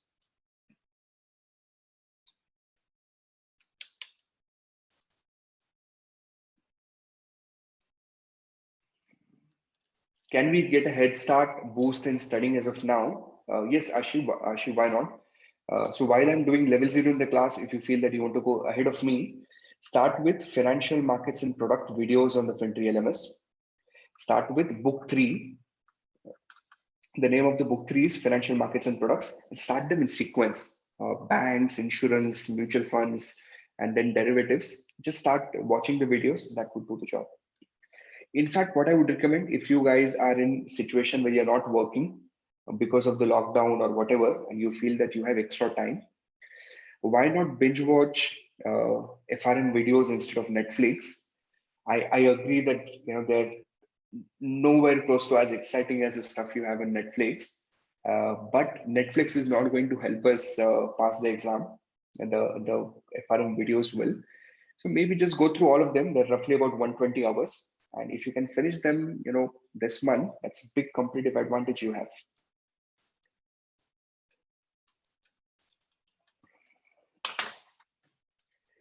Okay, so with this, I'm going to call it a day. I was not able to answer all the questions. Those questions that I couldn't answer, feel free to WhatsApp me. My team will share the number with you. And I hope you enjoyed this session, and I hope you enjoyed the session, and I hope you found the session helpful. I appreciate your time on a weekend evening, and I will see you in the class next week, same time. And we would continue with what we did today, but next class is going to be a little more technical in terms of the calculations. Okay, so that's it from my side. Thank you very much. Take care of yourself, stay safe, and keep people around you safe. And let's catch up next week, same time.